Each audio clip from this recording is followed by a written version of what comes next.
Hello, my name's Peter Samain. I'm an engineer by training. Have been in engineering for 50 odd years now, seems a long time.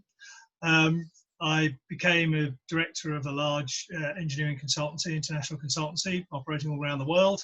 I retired a few years ago and then started my own small consultancy business, just employing myself, doing various bits of project work on a part-time basis, some for my old employer and some for myself and other people that I know.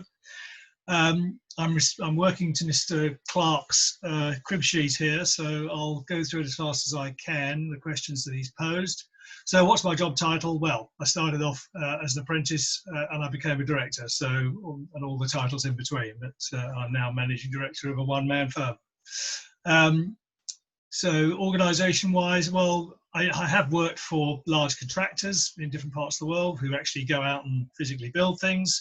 I've done a lot of work, obviously, in the consulting business, about half and half.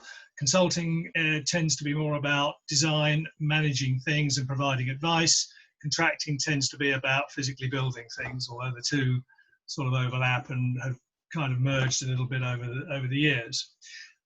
What type of training did I do or did I get for my first job? Well, my first job was as an apprentice on a site. I left school when I was 15, 16, hadn't got very many qualifications, became an apprentice, what was then called a pipe fitter, which really meant sort of large-scale piping systems on industrial and commercial sites.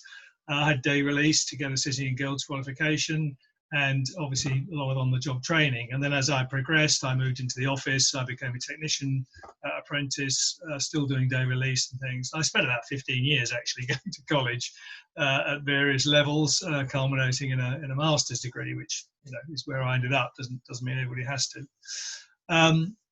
What's the typical career path? Well, it really does break into two. There's the sort of vocational route, which is apprenticeships, training programs of one sort or another, usually sponsored by an employer, with some sort of part-time release to go and do academic, in inverted commas, work at colleges, and the rest is on-the-job training.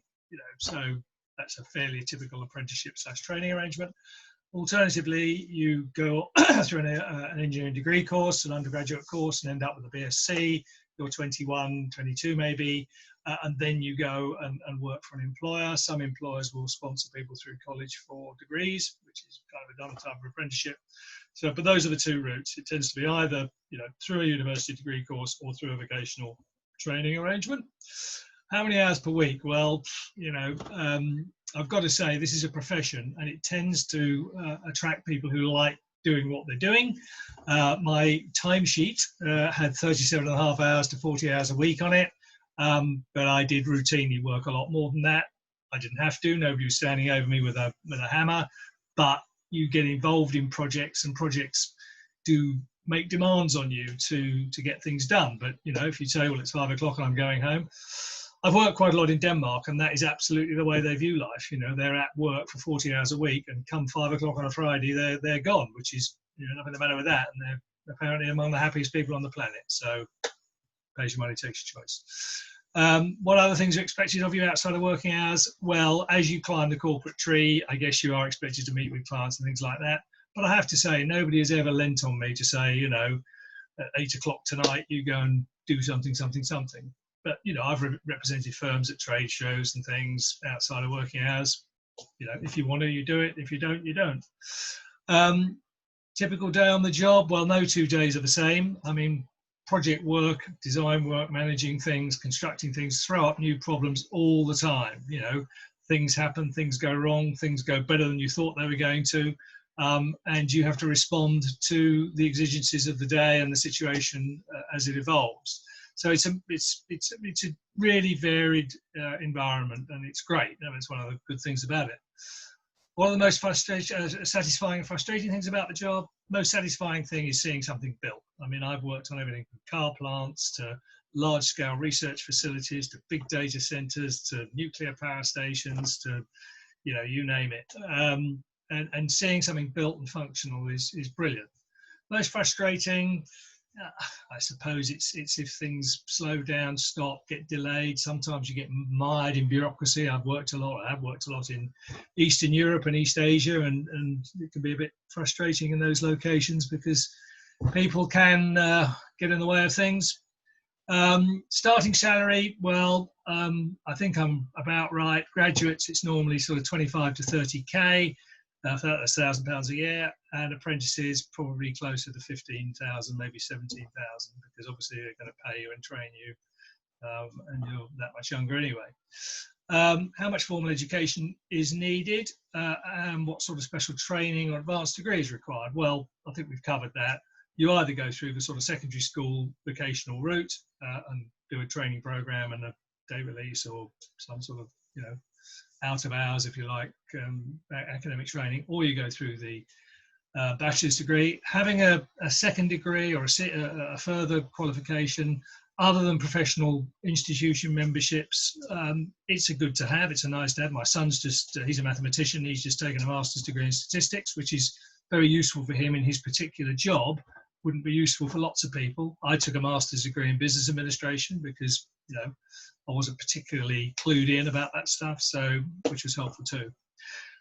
Most important personal qualities for somebody entering the field: teamwork for sure, the ability to work in a team and lead a team, focus and energy, that applies to a whole range of jobs, but particularly in project-related activities, and being results-oriented, knowing where you've got to go and focusing on what you've got to do to get there. What kind of experience do employers want? Well, I think most employers want the same thing, and it's certainly true in engineering and sort of project-type activities: ability to work in a team, ability to think for yourself, focus and energy, and any ways that you can demonstrate that, and having done things that demonstrate that, things like team sports or being a member of the Scouts or cadets, volunteering, something you do for all the right reasons to help other people. So that also covers the extracurricular activities. What are the most important skills you need? Well, I've sort of covered those. I mean, obviously you need to have got your arms around the basics, the maths, English, maybe physics type theoretical subjects, but an awful lot of it is about getting a group of people together to being part of a group of people together to get something finished, designed, and therefore this whole focus and team working thing becomes very important.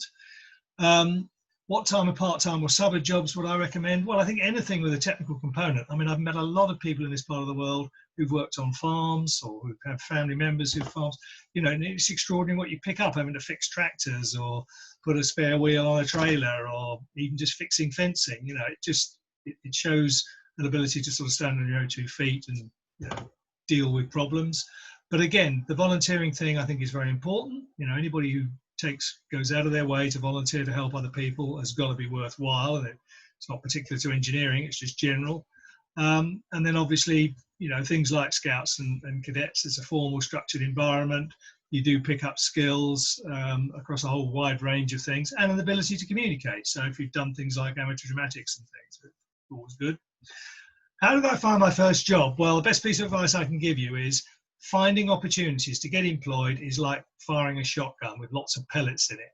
And in my book, you just fire out, whether they're emails or responses to things you see, but you can create your own opportunities by simply proactively communicating with companies, organizations, colleges, whatever. Just send letters out. I know it's old fashioned, but if you send letters out or emails out, and you send 100. I mean, I've literally spent hundreds of letters in my lifetime. I've always found my own jobs. I've never found a job through an advertisement or through somebody giving me a job. I've always created my own opportunities to find them by simply asking the chief executive of a company whether they'd like to see me because I have these experiences, these capabilities, and I'm keen to join their organization. And maybe 1 in 20 actually hits the mark, but 1 in 20 is 5 opportunities for 100 communications, which actually is not a bad hit rate. How important is it to know somebody in the industry? Not important at all. If you know someone, great. Sometimes it can help, sometimes it can hinder.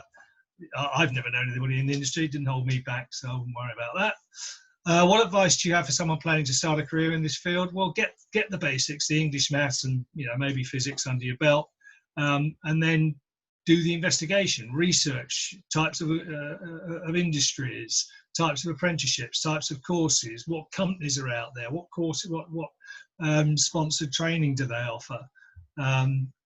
Even the military services, you know, you may have a bent for that, where you can do all this stuff inside the Army, the Navy, or the Air Force and come out with a very good qualification, incidentally.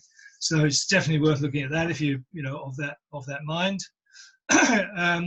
What things do I find frustrating or disappointing? Well, sort of covered that.